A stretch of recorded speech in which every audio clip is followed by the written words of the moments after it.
अस्सलाम वालेकुम दोस्तों, कैसे हैं आप सब। मैं ज़बीना फ़याज़ एक बार फिर आपके साथ मैं ले आई हूँ एक और नई कहानी। लेकिन उससे पहले हमेशा की तरह यही कहूँगी कि अगर आप मेरे चैनल पर नए हैं तो चैनल को सब्सक्राइब कर लीजिए, बेल आइकन को ज़रूर दबा दीजिए और कहानियाँ पसंद आती है तो अपने कॉन्टैक्ट में शेयर करना ना भूलें। तो शुरू करते हैं एक और नई कहानी। इस कहानी का नाम है इश्क तमाशा और इसके राइटर है अनुषा कंवल। तो शुरू करते हैं इश्क तमाशा पार्ट 1। अब लगता है कि बस तमाशा था, वो इश्क जो बेतहाशा था। ईद का तीसरा दिन भी अपने इख्तिताम को पहुंच चुका था, मगर मोहल्ले के लड़कों की पार्टी अभी तक जारी थी।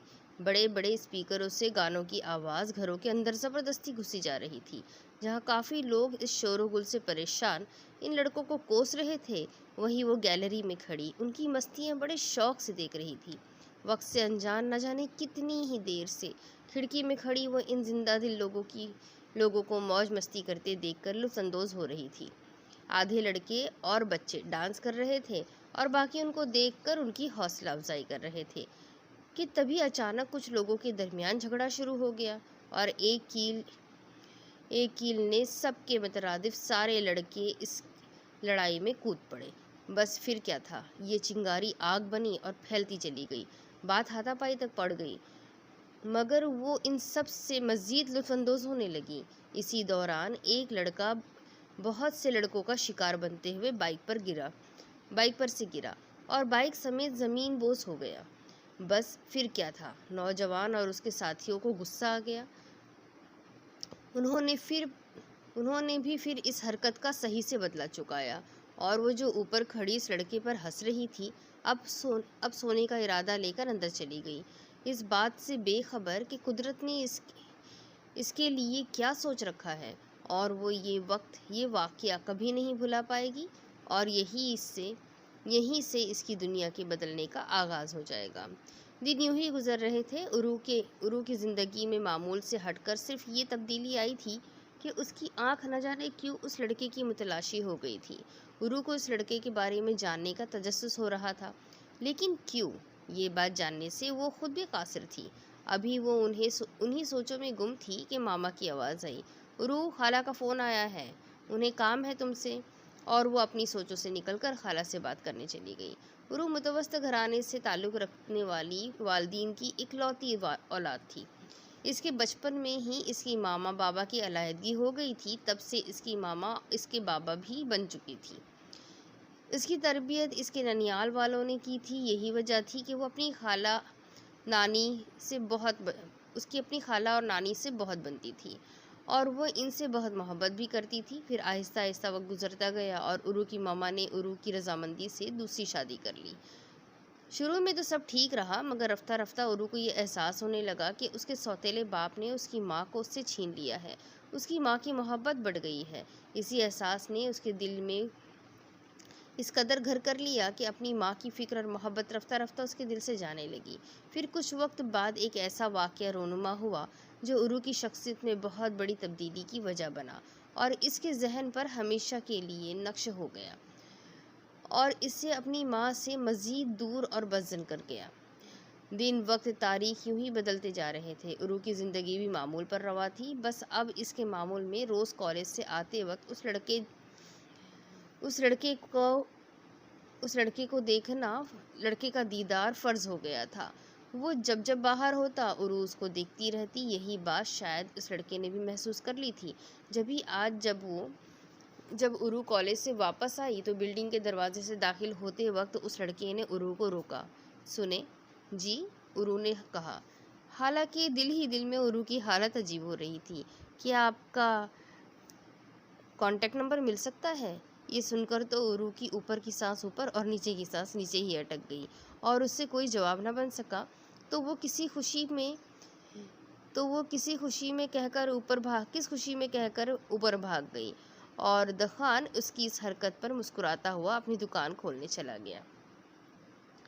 अब तो ये अक्सर होने लगा था कि उरू अपनी वापसी पर किसी न किसी बहाने से उसकी दुकान के पास रुक जाती और वो कोई ना कोई बात कहता, जिसे सुनकर वो दिल ही दिल में मुस्कुराती हुई घर चली आती।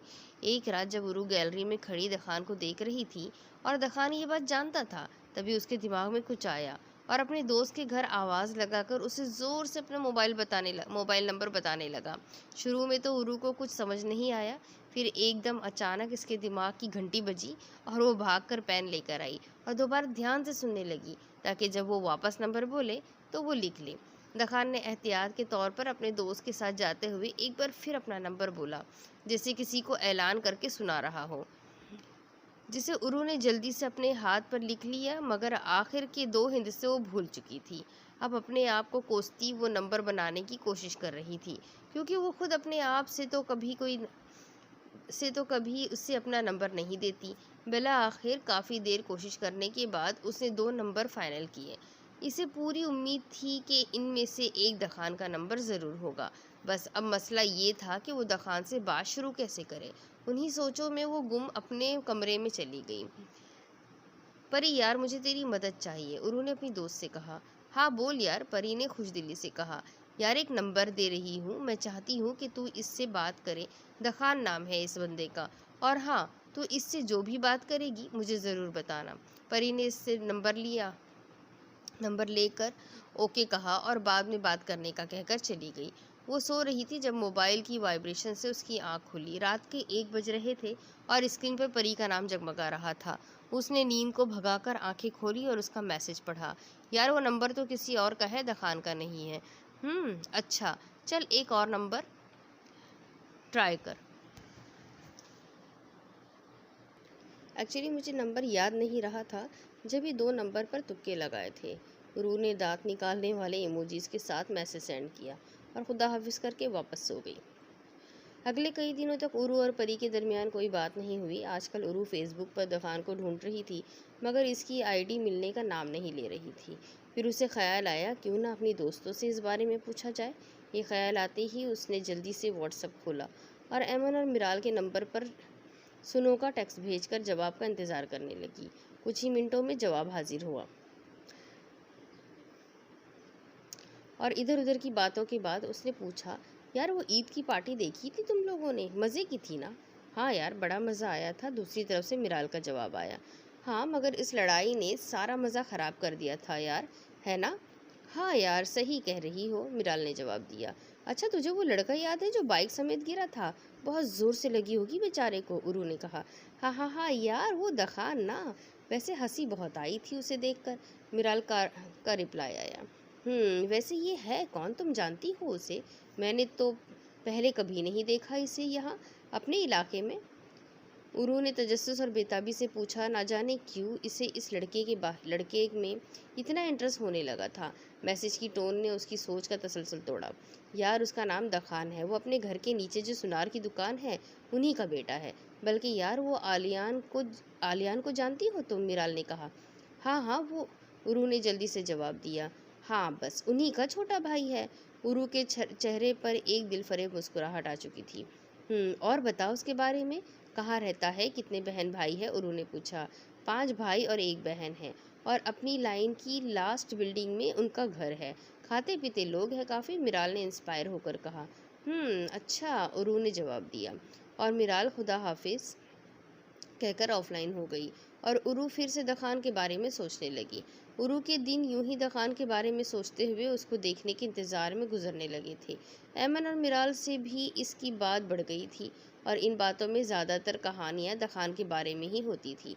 इसके दिल में दखान के लिए फीलिंग्स पैदा हो रही थी, या शायद उसी दिन हो गई थी जब उसने दखान को पहली बार देखा था। मगर अभी वो खुद भी अपनी फीलिंग्स को जस्टिफाई नहीं कर पाई थी। अभी भी वो मिराल से दखान की बात कर रही थी जब मिराल ने इसे बताया कि दखान और आलियान दोनों इंगेज्ड है। ये सुनकर उसे बहुत शौक लगा। उसने चंद बातें दखान के मंगेतर के बारे में पूछी और फिर बाय कहकर ऑफलाइन हो गई। इसका दिल इस बात से दुखा था, मगर वो फिर भी दखान से बात करना चाहती थी और ये शायद इसकी ज़िंदगी का सबसे गलत फैसला था। यार परी, मैंने तुम्हें एक काम दिया था, कहाँ तक पहुँचा वो? उरू ने परी को टेक्स्ट किया। हाँ यार, अभी पता करके बताती हूँ, सब्र कर। परी का जवाबी टेक्स्ट मौसूल हुआ। उरू मोबाइल रखकर टीवी देखने लगी। देखने में मसरूफ़ हो गई। जब ही थोड़ी देर में परी का मैसेज आया। हाँ भाई, ये दखान है, बता क्या करना है अब? ये सुनकर परी के होठों पर एक दिल फरेब मुस्कुराहट ठहर गई और परी के सहारे वो अपनी शराख्त बदल कर बात करने लगी। एक हफ्ते से उरू और परी दुकान से बात कर रहे थे, लेकिन परी की मसरूफियत की वजह से उरू रात को कुछ मिनट ही दुकान से बात कर पाती थी, जबकि वो इससे ज़्यादा बात करना चाहती थी। लेकिन वो ये नहीं जानती थी जो ना जाने कितने महीनों से इसकी निगाहों का मरकज़ बन गया था, जिसे देखे बिना उसे चैन नहीं आता था। वो इस शहर को ख़त्म करना चाहती थी, लेकिन वो ये नहीं जानती थी कि वो जितना इस असर को कम करने की कोशिश करेगी, उतना ही इसमें मुब्तला होती चली जाएगी। जादू आता है या किसी और इल्म में माहिर हो, हमारे दिल पर कब्ज़ा कोई आम बात तो नहीं। आज उरू ने फैसला कर लिया था कि वो दखान से अपने पुराने नंबर से बात करेगी। आखिर वो कब तक परी का सहारा ले सकती है? ये सोचकर उसने दखान को सलाम का टेक्स्ट किया। दखान ने वालेकुम सलाम कहा। साथ में उसका दूसरा मैसेज आया, कौन? मैं एलिज़े। उरू ने जानबूझकर ये नाम इस्तेमाल किया था क्योंकि ये नाम दखान की मंगेतर का था। इस तरह उरू और दखान की बात शुरू हुई। अब अक्सर इन दोनों के दरमियान बात होने लगी थी, और जब उनकी बात नहीं होती तो उरू को बेचैनियाँ लग जाती। किसी चीज़ में उसका दिल नहीं लगता। वो इस बात से बेखबर थी कि ये मोहब्बत का आगाज़ है, एक ऐसी मोहब्बत का जो वक्त के साथ साथ सिर्फ बढ़ सकती है। सर्दियों का मौसम था।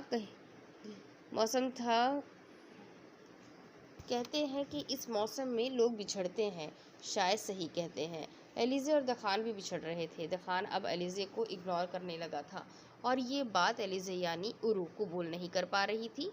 वो ये तो जान चुकी थी कि दखान के लिए इसके दिल में सॉफ्ट कॉर्नर है, मगर इसे वो अभी तक कोई नाम नहीं दे पा रही थी। वो दखान से बात ख़त्म नहीं करना चाहती थी। तभी उसे ख्याल आया कि क्यों ना अपनी असल पहचान के साथ दखान से बात की जाए। आखिरकार एलिज़ा ना सही, उरू से तो दखान बात करना चाहता है ना। लेकिन मसला ये था कि वो अपनी मम्मा से इजाज़त लेकर दखान से बात करना चाहती थी, और अब उसे अपनी मम्मा को मनाना था ताकि वो दखान से बात कर सके। मम्मा सुने, उरू ने डरते डरते अपनी माँ को पुकारा। हाँ कहो, उन्होंने कहा। मम्मा, वो दखान है ना, सलीम अंकल का बेटा, मैं उससे बात करना चाहती हूँ, आप प्लीज़ इजाज़त दे दें। उरू ने डरते डरते आखिरकार अपने दिल की बात अपनी मम्मा को कह डाली। क्यों करना चाहती हो तुम उससे बात? तुम जानती हो ना कि वो अपने इलाके का है। किसी को पता लग गया तो तुम्हारी भी बदनामी होगी और मेरी इज्जत भी खाक में मिल जाएगी। और आखिर तुम उससे बात क्या करना चाहती हो? इनके तेवर थोड़े से बिगड़े हुए थे। मामा, किसी से बात करने में आखिर बुराई क्या है? वो मुझे खा तो नहीं जाएगा ना? उरू ने मामा को राज़ी करने की कोशिश जारी रखते हुए कहा। हाँ, वो तो कोई किसी को नहीं खाता, मगर ज़रूरत ही क्या है लड़कों से दोस्तियाँ करने की? आज तुम बात करने की इजाज़त मांग रही हो, कल को तुम मिलना शुरू कर दोगी। कोई ज़रूरत नहीं है इस किसी से बात करने की। मामा ने भी फ़ौरन जवाब दिया। मामा प्लीज़ मान जाए ना, मैं सिर्फ इससे बात किया करूँगी, मिलूँगी नहीं। Please mama, please. उरू बज़िद थी, और बिलाखिर थोड़ी देर की मिन्नत समाजत से उसने अपनी मामा को दखान से बात करने पर राज़ी कर लिया था। वो बहुत खुश थी कि अब वो दखान से अपनी असल शनाख्त में बात कर सकती है, मगर वो इस बात से अनजान थी कि इसने जो वादे किए हैं वो उन्हें निभा नहीं पाएगी। वो सिर्फ इन वादों को ही नहीं, बल्कि उनके भरोसे और यकीन को भी हमेशा हमेशा के लिए तोड़ देगी, क्योंकि जिस रास्ते पर वो चल निकली थी वो हरे पत्तों की ओट में छुपा एक ऐसा दलदल था जिसमें जाने के बाद ना सिर्फ इंसान गंदा हो जाता है, बल्कि इस बुरी तरह फंस जाता है जिससे निकला तो नहीं जा सकता, अलबत्ता निकलने की कोशिश में और ज़्यादा अंदर तक धंस ज़रूर जाता है। उरू भी अनजाने में एक ऐसे ही रास्ते की मुसाफिर बन चुकी थी। अम्मी, उरू अपनी नानू को भी अम्मी ही कहकर पुकारती थी। उनके घर से वापसी पर उसने दखान को बिल्डिंग के गेट पर अपने दोस्त के साथ खड़ा देखा। दिल ही दिल में उसे बहुत खुशी हुई। दखान भी उसे देख चुका था, जब भी तेज़ आवाज़ में अपने दोस्त शोएब को मुखातिब करके बोला, यार लोगों के तो नखरे ही ख़त्म नहीं होते आजकल, अब देख कब से नंबर मांग रहा हूँ। ये सुनकर उरू धड़कते दिल के साथ मुस्कुराई हुई घर चली गई। इसका दिल बहुत ज़ोर से धड़क रहा था। उसने सन से पहले अपना मोबाइल उठाया और मैसेज टाइप करने लगी। जी बोले, और दखान के नंबर पर सेंड कर दिया। चूँकि वो अब मामा से परमिशन ले चुकी थी तो वो आराम से दखान से बात कर सकती थी। आप कौन? सामने से दखान का जवाबी टेक्स्ट मौसूल हुआ। वही जिसका आप अभी अभी नंबर मांग रहे थे, उन्होंने ने मुस्कुराते हुए जवाब लिखा और सेंड कर दिया। ओह, आपके पास मेरा नंबर कहाँ से आया? दखान ने कहा। शायद आप भूल गए हैं कि कुछ दिन पहले आप मुझे अपना नंबर ऐलान की तरह सुनाते हुए गए थे। उरू ने जवाब दिया। वहाँ से जवाबी मैसेज मौसूल हुआ। हाँ हाँ हाँ जी, याद आ गया, मगर मुझे लगा था कि आपने सेव नहीं किया होगा, क्योंकि उस बात को काफ़ी दिन हो गए हैं। जी, सेव तो मैंने नहीं किया था, मगर मुझे याद हो गया था। मेरी मेमोरी अच्छी है नंबर्स के मामले में, उरू ने कहा। अच्छा जी, माशाअल्लाह, दखान ने जवाब दिया। उरू दखान से बात करके काफ़ी खुश थी। थोड़ी देर तक वो दखान से बात करती रही, फिर खुदा हाफिज़ कहकर पढ़ाई करने चली गई। अब अक्सर उरू और दखान की बात होने लगी थी। दखान वक्त बे वक्त उरू को मैसेज कर देता, और फर्स्ट उरू इस बार उससे बात करती, चाहे वो सो ही क्यों ना रही हो। दखान उरू उरू की दखान की और उरू की अच्छी बनती जा रही थी, और उरू के दिल में दखान के लिए फीलिंग्स मजबूत होती जा रही थी। प्रायोरिटी जैसा वो दखान के लिए फील करती थी, वैसा उसने कभी किसी के लिए फील नहीं किया था। और दूसरी तरफ दखान उरू से काफ़ी हद तक इम्प्रेस हो चुका था, क्योंकि उरू दखान के बारे में बहुत कुछ जानती थी। यहाँ तक कि वो कब कहाँ किस वक्त किसके साथ होगा, उरू को ये भी पता होता था। वजह थी कि जब उरू ने इससे इसकी मंगेतर के बारे में पूछा, तो दखान ने उसे सब बता दिया था। उसकी मंगनी उसकी मम्मा की पसंद से इसकी खाला जात से हुई थी। यही नहीं, बल्कि उसने उरू को अपनी मंगनी की तस्वीरें भी दिखाई थी, और बाकी तमाम बातें भी उरू से शेयर की थी। सिर्फ वो बातें वो उरू को नहीं बताता था जो सिर्फ उस तक महदूद होती थी। बाकी वो उरू से अपनी हर बात शेयर करता था, और उरू वो तो आजकल आसमानों पर उड़ रही थी। खुशी इसके चेहरे से आया होती थी। इसकी आंखों में एक अलग ही चमक थी, और होठों पर हर वक्त मुस्कुराहट होती थी। ये मोहब्बत का आगाज़ ही था। ये कैसा एहसास है, ये नया एहसास है। ये मोहब्बत भी बड़ा खूबसूरत एहसास है। जिस दिन दखान ने उरू से अपनी मंगनी के हवाले से बात की थी, उस दिन उरू के दिल को जैसे किसी ने मुट्ठी में भींच दिया था। तब वो पहली बार दखान के लिए रोई थी। वो अपनी खाला हिना की गोद में सर रख कर लेटी हुई थी, और वो अपनी उंगलियां उसके नरम सिल्की बालों में फेर रही थी। वो उरू के दिल की हालत जानती थी। वो खुद भी इस फेज से गुजर चुकी थी। हिना और उरू के बीच में रिश्ता तो खाला भांजी का था, मगर वो एक दूसरे की पक्की दोस्तें थी। हिना की हर बात उरू, और उरू की हर बात हिना बहुत अच्छे से जानती थी। वो दोनों होने के बावजूद, खाला भांजी होने के बावजूद एक दूसरे के बहुत करीब थे, और एज डिफरेंस के बावजूद एक दूसरे से बहुत मोहब्बत करती थी। अभी भी हिना उरू को समझा रही थी कि इस रास्ते पर मत जाओ, यहाँ से तुम्हें कुछ नहीं मिलेगा, मगर उरू बस जिद थी कि वो दखान को अपने नसीब में लिखवा लेगी। आखिर को हिना ने उसको समझाना छोड़ दिया, और कहने लगी कि अगर तुम इसे छोड़ नहीं सकती, तो उसे अल्लाह से ऐसे मांगो कि वो तुम्हारा नसीब बन जाए, और दिल में इसके लिए दुआएं मांगने लगी। और उरू के दिल पर हिना की बातें असर कर गई थी। वो नमाजें नहीं पढ़ती थी, मगर इस रात के बाद से वो 5 वक्त की नमाज बाकायदा पढ़ने लगी थी, और इसमें वो सिर्फ दखान को और दखान के लिए मांगती थी। वो जानती थी कि सिर्फ अल्लाह ही है जो दखान को उसे दे सकता है, क्योंकि वो ही नवाजने वाला है, अपने बंदे की हर दुआ कबूल करता है। वो बहुत शिद्दत से, बहुत उम्मीद से दखान को मांगती थी, क्योंकि उरू जानती थी कि उसने आज तक जो भी चीज़ अल्लाह से मांगी है, वो इसे मिल गई है। बस उसे अपने यकीन में कमी नहीं लानी थी, क्योंकि इसके यकीन में कमी इसे दखान से दूर कर देती। इसलिए इसे बस पूरे यकीन से, बगैर किसी शक से अल्लाह से मांगना था। रात के 3 बज रहे थे। उरू की आंखों से नींद कोसों दूर थी। उसने टीवी ऑन किया, मगर टीवी पर भी कुछ अच्छा नहीं आ रहा था, तो वो टीवी बंद करके गैलरी में चली गई। वहाँ वो बाहर देखने में मसरूफ़ इस बात से बेखबर थी कि दखान उसे देख रहा है। खुद पर किसी की निगाहें महसूस करके जब उसने चेहरा मोड़ा, तो देखा कि दखान खड़ा उसी को देख रहा है। एकदम से वो पीछे हटी और अपने कमरे में चली गई। सोफे पर बैठी वो दखान के बारे में सोचने लगी। न जाने क्यों जब दखान उसको देखता था तो उसको ढेरों शर्म आ घेरती, दिल की हालत अजीब हो जाती, धड़कनों की रफ्तार बढ़ जाती। इससे दखान को नहीं देखा जाता। धनक के सातों रंग इसके चेहरे पर आया हो जाते, और ये बात दखान जानता था, क्योंकि आज तक उरू ने कभी इससे आंखें नहीं मिलाई थी। तभी वो उरू को अक्सर तंग करने के लिए उसे देखना शुरू हो जाता था, और उरू चेहरा फेर लेती तो वो उरू को बुलाने की खातिर बेमकसद दूसरों को बुलाने लगता, ताकि उरू उसकी तरफ देखे और फिर उसको मुस्कुराता देखकर खुद भी हंस पड़ता। अभी उरू उन्हीं ख्यालों में गुम थी कि दखान का मैसेज उसे ख्यालों की दुनिया से बाहर खींच लाया और स्क्रीन पर दखान का नाम पढ़कर उसकी मुस्कुराहट मजीद गहरी हो गई। उरू ने मैसेज पढ़ा, हाँ जी, मैं क्या कोई भूत हूँ जो आप ऐसे डर के भाग गई। मैसेज पढ़ के उरू ने बमुश्किल अपनी हंसी कंट्रोल की और जवाबी मैसेज टाइप करने लगी, नहीं जी, ऐसी तो कोई बात नहीं है। क्यों, आपको मुझे देखना था क्या? हाँ ना जी, फौरन जवाब मौसूल हुआ। वो ये पढ़कर मुस्कुराती हुई वापस गैलरी में आ गई और मैसेज भेजा, हाँ जी, देख ले जब तक आपका दिल करे।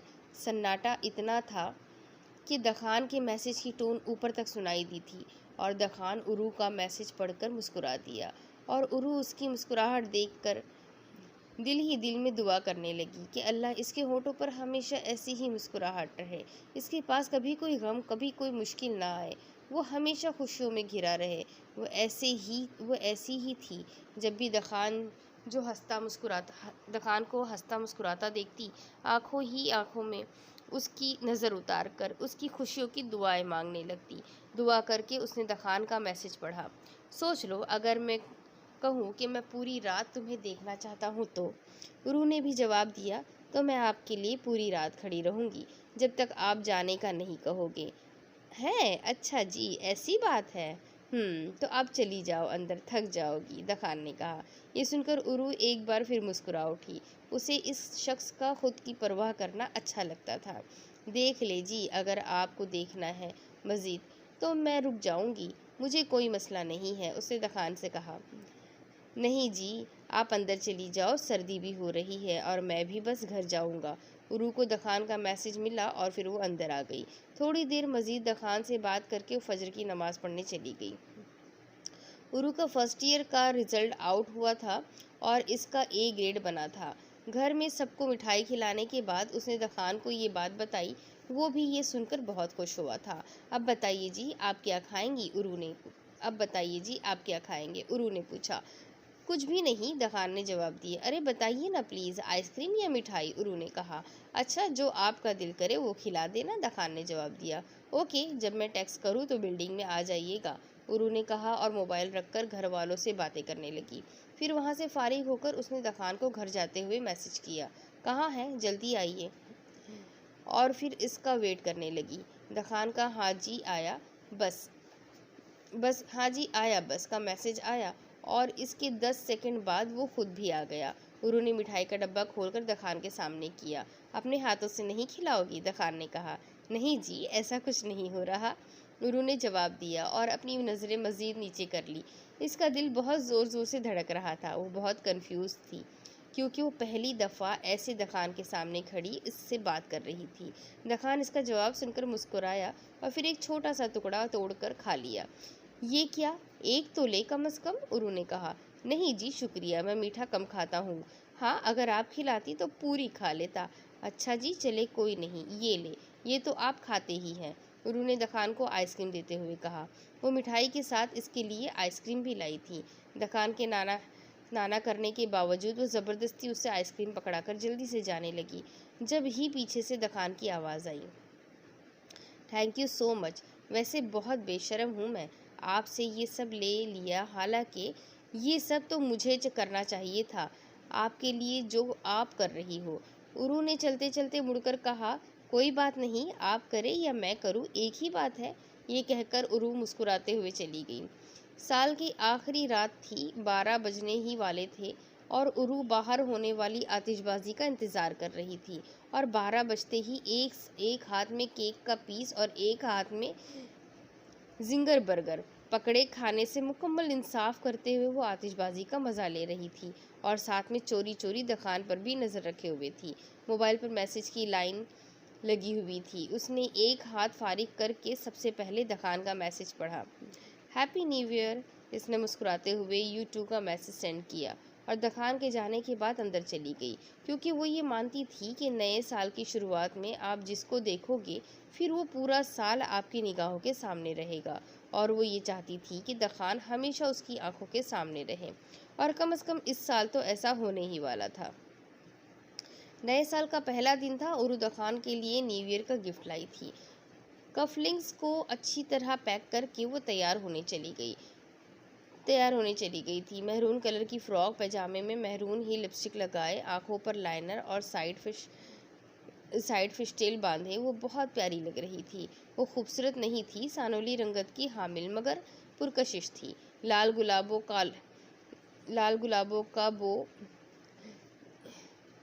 का बुके लिए वो दखान का इंतज़ार कर रही थी। 5 मिनट के इंतज़ार के बाद बिला आखिर वो आ गया था और उसको देखकर उरू की आंखों की चमक मज़ीद बढ़ गई थी। उसने दखान की मुट्ठी में तोहफ़ा रखा और जल्दी से भाग गई। आज दखान का बर्थडे था और उरू अपनी मामा के साथ जाकर उसके लिए एक खूबसूरत सा बुके और परफ्यूम लाई थी और अब मामा को राज़ी करके वो इसे ये देने जाने वाली थी। दखान को उसने इंस्टीट्यूट के करीब होटल में बुला लिया था और ख़ुद भी छुट्टी के बाद वहाँ पहुँच गई थी। वाइट टी शर्ट में सलीके से तैयार हुए वो इसका इंतज़ार कर रहा था। वो दोनों अंदर पहुँचे। एक टेबल सिलेक्ट करके उरू दखान के सामने वाली सीट पर बैठ गई, जबकि दखान उसके साथ बैठना चाहता था। वेटर को ऑर्डर नोट करवाने के बाद दोनों बातें करने लगे थे, बल्कि ये कहना ज़्यादा सही होगा कि दखान ही बोल रहा था और उरू बस जवाब दे रही थी, क्योंकि दखान का इस तरह सामने बैठकर उसे देखना ही उरू को कंफ्यूज करने को काफ़ी था। वो दखान से ऐसे ही नज़रें चुराती थी, उसके सामने उरू की अकल मफलूज हो जाती थी। वो सीधे जुमले तक ना बोल पाती थी, अलबत्ता उल्टी सीधी हरकतें ज़रूर शुरू कर देती थी। अभी भी दखान उसकी इन्हीं हरकतों पर दिल ही दिल में हंस रहा था। खाना खाते ही उरू ने जाने की जिद लगा दी थी। हालांकि इनके दरमियान सही से बात भी नहीं हुई थी, मगर दखान के साथ बैठकर एक ही प्लेट में खाना खाना भी बहुत था। आज के लिए वो बहुत खुश थी। दखान उसे गाड़ी करवा कर काफ़ी दूर तक उसे छोड़कर फिर काम से चला गया था और उरू वो तो जैसे हवाओं में उड़ रही थी। दखान उरू को कोई गिफ्ट देना चाहता था, क्योंकि अब तक सिर्फ उरू ने ही उसे दिया था। वो इसके लिए कुछ न कुछ करती ही रहती थी। यही वजह है कि आज जब उरू ने उसे आइसक्रीम की ऑफ़र की तो उसने उसे एक रिंग गिफ्ट करने का सोचा था। उरू जब कोचिंग से वापस आई तो अपने सामने मामा और दखान के लिए आइसक्रीम लाई थी। फिर घर जाते हुए दखान ने उरू की मुट्ठी में एक खूबसूरत सा केस रखा था, जिसे उरू ने घर आकर खोला। उसमें एक नाजुक से सिल्वर की रिंग थी। उरू ने वो रिंग सबको दिखाई थी, मगर अब तक पहनी नहीं थी, क्योंकि वो ये अंगूठी दखान के हाथों से पहनना चाहती थी। अब उसे बस सही वक्त का इंतज़ार था। आज उरू बहुत खुश थी। सुबह से दखान इससे बातें कर रहा था, क्योंकि आज उरू की बर्थडे भी थी। आउटिंग पर जाने के लिए उरू तैयार हो रही थी। पेज महरून और कलेजी कलर की फ्रॉक पहने नफासत से तैयार हुए बहुत प्यारी लग रही थी। यही वजह थी कि जब वो जा रही थी तब दखान ने उसे काफ़ी गहरी निगाहों से देखा था। यही नहीं, बल्कि इसका टैक्स भी वसूल हुआ। क्या एहतमाम किया है, बहुत प्यारी लग रही हो। और ये पढ़कर उरू की खुशी मज़ीद गहरी हो गई थी। दोस्तों के साथ पार्टी करते वक्त और वापस आने के बाद घर वालों के साथ सेलिब्रेशन में भी वो दखान से मुस्तकिल बात कर रही थी। दखान ने उसे एक प्यारा सा सिल्वर ब्रेसलेट और परफ्यूम गिफ्ट किया था।